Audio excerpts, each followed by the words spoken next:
하이스톰입니다. 요즘 수요일이 되면 무빙 보는 재미가 아주 쏠쏠하다는 분들이 주변에 많이 계신데요. 그 인기는 회차가 진행될수록 점점 더 높아져가는 것 같습니다. 예고편 영상의 반응들만 봐도 그 인기가 계속 올라가고 있다는 것이 실감되는데요. 우리야 재밌는 드라마가 나왔으니 즐거운 일이지만 당연히 지금 가장 싱글벙글할 곳은 누가 뭐라 해도 디즈니 플러스겠죠. 실제 발표에서도 거의 50% 이상의 이용자 증가를 8월에 맛보았다고 하는데요. 이런 무빙이 한국 드라마 제작 방식마저 바꾸어버릴 것 같다는 극찬도 나오고 있습니다. 홍콩 사우스차이나 모닝포스트의 평론가이자 프로듀서인 피어스 콘라는 K드라마 무빙은 우리의 마음을 설레게 하는 강력한 슈퍼히어로 서사시라면서 대담한 서사와 구조를 갖춘 놀라운 작품이라고 평가했는데요. 아울러 무빙은 이전의 한국 드라마와는 다른 인물 구조와 흐름들을 보여주고 있는데 이것의 영향으로 K드라마들의 제작 방식이 바뀔 수도 있을 것 같다 분석했습니다. 그는 한국 드라마들은 넘치는 매력에도 불구하고 회차가 지날수록 감정이 고조되면서 끝을 맞이하는 구조이기 때문에 그 중간의 이야기들이 조금 지루한 작품들이 있었다는 것인데요.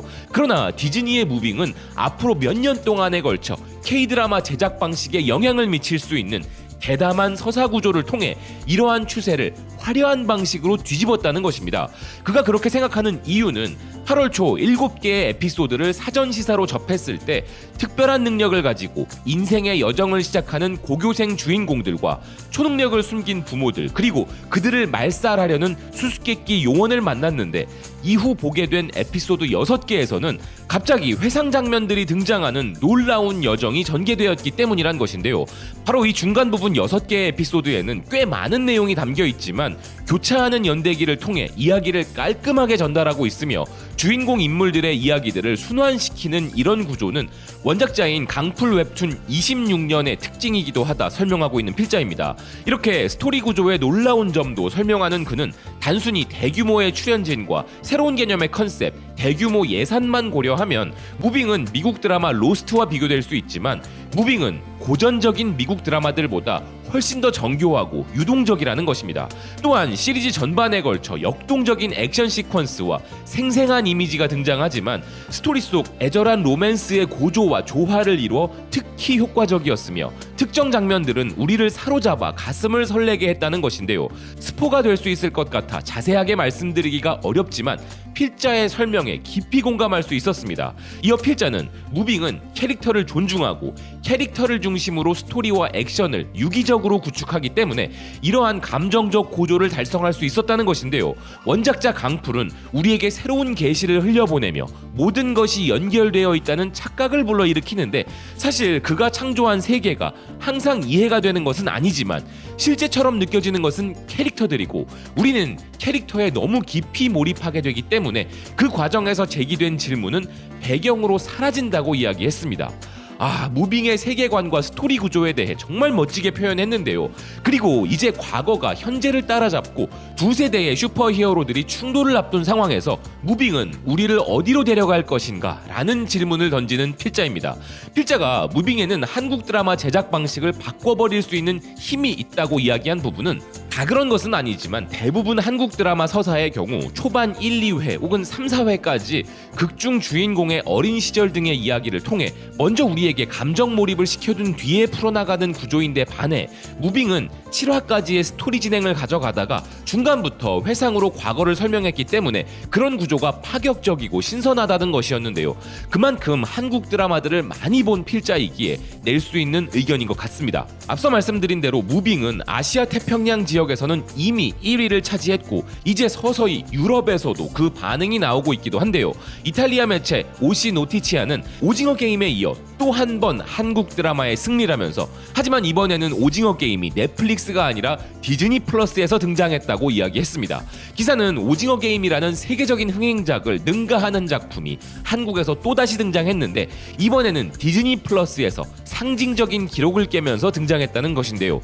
수억 명의 넷플릭스 사용자들이 본 상징적인 드라마 오징어 게임, 역사상 가장 크게 성공한 오징어 게임은 첫 달 만에 10억 시간의 시청률을 기록한 드라마이고 따라서 시즌2가 당연히 제작되는 드라마인데 넷플릭스가 오징어 게임 시즌2를 통해 부활을 기다리고 있다면 무빙은 디즈니 플러스에서 큰 인기를 끌고 있으며 스타워즈의 만달로리안을 뛰어넘어 버렸다는 것입니다.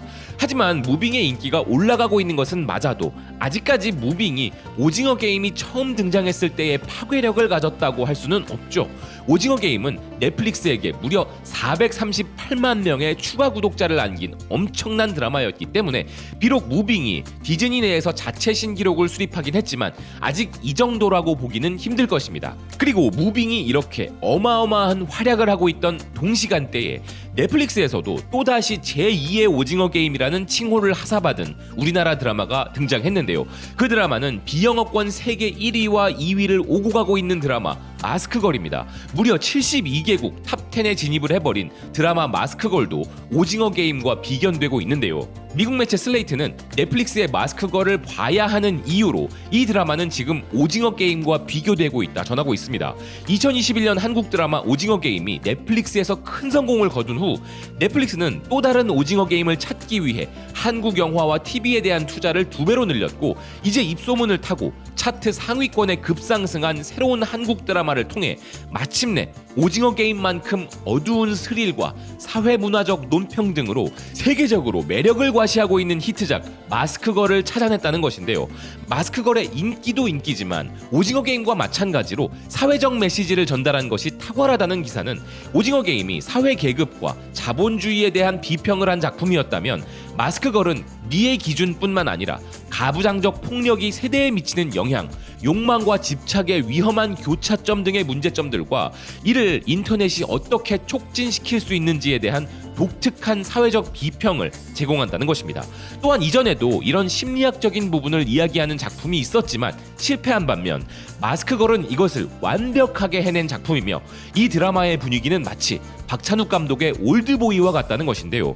스페인 매체 엘 콘피덴시알 역시 마스크걸은 당신을 화면에서 꼼짝 못하게 만들 넷플릭스의 새로운 한국 드라마 히트작이라 소개하고 있습니다. K-드라마가 스트리밍 플랫폼에서 넘쳐나고 있고 마스크걸이라는 드라마 역시 이 중에 한 작품이지만 마스크걸은 지금 매우 긍정적인 평가를 받고 있으며 오징어 게임을 능가할 작품이 될 수 있을지 귀추가 주목된다는 것인데요. 보그 멕시코는 무빙이 서사적 구조로 칭찬받는 것처럼 이전의 한국 드라마들과 마스크걸은 다르다 이야기했습니다. 기사는 마스크걸은 한국 드라마들 고유의 특징을 잃지 않으면서도 새로운 서사를 선보임으로써 한국 드라마가 신기록을 갱신할 수 있다는 증거를 보여준 작품이라 평가했는데요. 요즘 한국 드라마의 부상에 대해 또다시 이야기하는 것은 진부할 정도이지만 마스크걸은 머지않아 기념비적인 센세이션이 될 가능성이 높다면서 넷플릭스와 같은 플랫폼을 통해 오늘날 세계가 체험하고 있는 한국 문화 현상은 한국 드라마 특유의 요소가 없이는 설명되지 않는다는 것입니다. 한국 드라마는 일반적으로 서구권에서 만든 드라마들과는 본질적으로 다르기 때문에 그 참신함이 매력인데 여기에 마스크걸은 드라마 소재에서부터 파격적인 매력을 선보였다는 것인데요. 그러면서 요즘 드라마들은 뭔가 유행을 따라 만들어지고 끊임없이 반복되는 전형적인 제작 방식으로 스트리밍 플랫폼을 포화 상태로 만들고 있지만 마스크걸과 같은 드라마가 등장하는 것은 큰 위안이라고 극찬했습니다. 개인적으로 마스크걸은 이미 다 보았고 무빙은 보고 있는 작품이지만 두 작품은 그들이 가진 장르는 물론이고 매력과 개성도 전혀 다르다고 할 수 있는데요. 여기서 중요한 것은 넷플릭스와 디즈니 플러스라는 양대 OTT 업체들의 선두에 서는 작품들이 모두 우리나라의 작품들이라는 점과 장르를 막론하고 가장 큰 매력을 가진 것이 바로 K-드라마들이라는 점인 것입니다. 넷플릭스에서 앞으로 공개될 우리나라 작품들 중에서도 기대되는 작품들이 많이 있고 디즈니 역시 최근 무빙에 이어 한강경찰대의 이야기를 담은 드라마 한강의 공개를 앞두고 있으며 공격적인 행보를 이어가고 있는데요. 앞으로도 무빙과 마스크걸처럼 오징어 게임의 아성에 도전하는 새로운 작품들이 흥행성 면이나 작품성 면에서 계속 일취월장했으면 좋겠다는 생각입니다. 시청해주셔서 고맙습니다. 또 뵙겠습니다.